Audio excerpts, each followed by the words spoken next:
Tudo o que eu sabia sobre a minha vida cabia em um pequeno álbum de fotografias.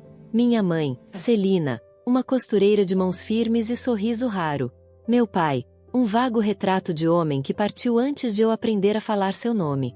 E minha avó, Dona Ofélia, o pilar, a matriarca severa de olhos claros que, mesmo depois de partir, ainda governava a família a partir da moldura dourada na sala de estar. Ela morreu como viveu, com rigor, um infarto fulminante aos 82, deixando para trás uma casa cheia de memórias e um testamento impecável. A casa para minha tia Lúcia. As joias, divididas entre as primas. Para mim, Carolina, a neta que a ajudou nos anos mais difíceis, ela deixou apenas uma coisa. A antiga escrivaninha de jacarandá que ficava no escritório. Todos acharam um desprezo.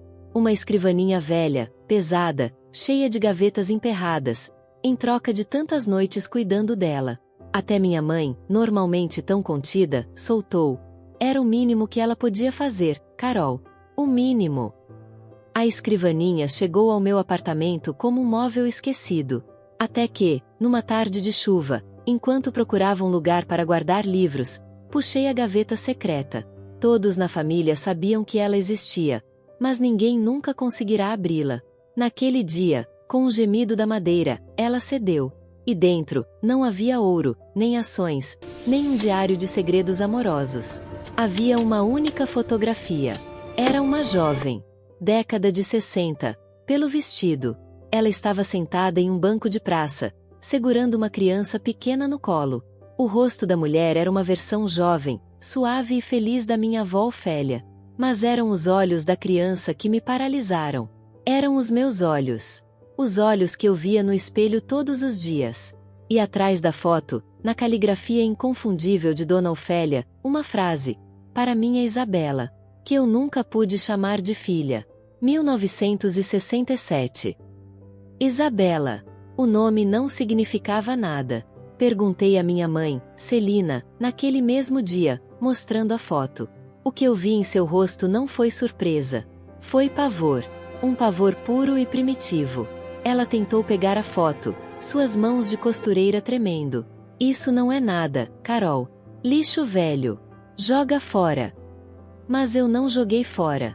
Levei a foto a um especialista. A data era real. A mulher, sem dúvida, era Ofélia, com cerca de 20 e poucos anos. A criança teria uns 2 anos. E então, veio a segunda descoberta. No forro da mesma gaveta, um envelope de papel pardo, fino como uma asa de borboleta. Dentro, uma certidão de nascimento. Nome: Isabela. Mãe: Ofélia Mendonça. Pai: não consta. Data: 1965. Minha avó teve uma filha. Em 1965. 2 anos antes da foto. Uma filha que ninguém, em 50 anos de convivência familiar, jamais mencionou. Uma filha que simplesmente evaporou da história. Minha investigação começou em segredo. Arquivos públicos, cartórios antigos.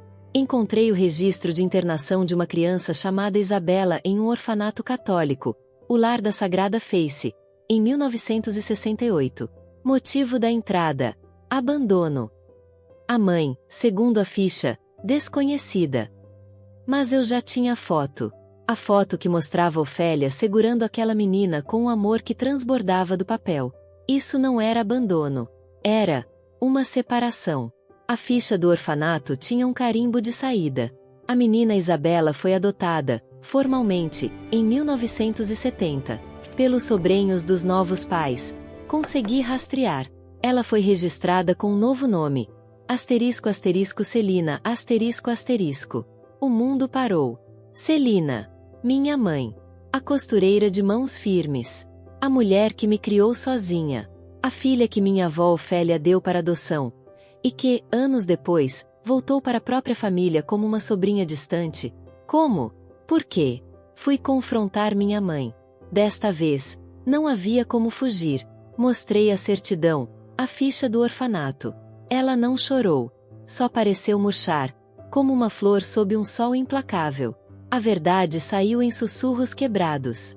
Ofélia, jovem, teve um caso com um homem casado, um político promissor. A gravidez era um escândalo capaz de destruir a família dele e a reputação da dela.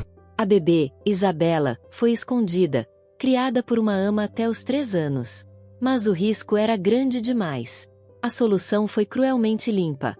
A criança seria dada para adoção, longe dali. Ofélia assinou os papéis. A última foto foi tirada no dia da despedida. Anos se passaram. Ofélia casou-se com outro, teve outros filhos, minha tia Lúcia e seus irmãos. Mas o remorso a devorava. Ela usou sua influência para rastrear a filha. Encontrou Celina, já uma adolescente, em uma família adotiva humilde. Aproximou-se, discretamente. Ofereceu ajuda. Inventou uma história sobre ser uma tia-avó distante, sem filhos, que queria ajudá-la. Foi assim que Celina entrou na vida da família. Como uma prima pobre que Dona Ofélia, por caridade, decidiu ajudar. Ofélia pagou seus cursos, a apresentou a pessoas. E, no maior ato de cinismo silencioso, viu sua própria filha crescer chamando-a de tia Ofélia. Por que você nunca me contou? Eu perguntei, minha voz um fio. Por que você continuou com essa mentira? Minha mãe, não, Celina, Isabela, finalmente olhou nos meus olhos. Porque ela me pediu. Ela disse que a honra da família, o legado do seu marido, que revelar a verdade seria um terremoto. Ela me deu um teto, uma profissão, me apresentou ao seu filho. E ao meu pai, eu completei, o chão sumindo sob meus pés. Ela acenou com a cabeça, um gesto de infinita tristeza. Meu pai, o homem que partiu, não era um estranho.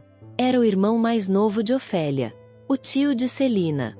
A família, num silêncio cúmplice, permitiu que um tio e uma sobrinha, que uma avó arranjasse um casamento entre seu irmão e sua própria filha secreta, para mantê-la por perto, sob um disfarce. Eu não era apenas neta de Ofélia.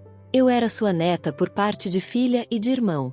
Um emaranhado de mentiras para esconder um segredo de juventude. A escrivaninha não era um desprezo. Era um pedido de perdão póstumo. Um grito de uma verdade que Ofélia não teve coragem de dar em vida. Ela deixou a chave da sua maior mentira justamente para mim. A neta que era o fruto mais puro daquela teia de enganos. Hoje, olho para minha mãe e não vejo mais apenas a costureira cansada. Vejo Isabela, a menina do orfanato. A filha abandonada 2 vezes, uma pela sociedade, outra pelo amor de uma mãe que preferiu as aparências. E vejo em mim o reflexo dessa dor que atravessou gerações. O testamento de Dona Ofélia não dividiu apenas joias e propriedades. Ele dividiu almas. Ele me mostrou que o amor, quando movido pela vergonha, pode ser a coisa mais destrutiva do mundo. E o mais difícil de tudo não foi descobrir a verdade. Foi aprender a chamar mãe de uma nova maneira, sabendo que, por trás daquela palavra, havia um oceano inteiro de silêncio e um segredo que, por 50 anos, foi o alicerce da nossa família.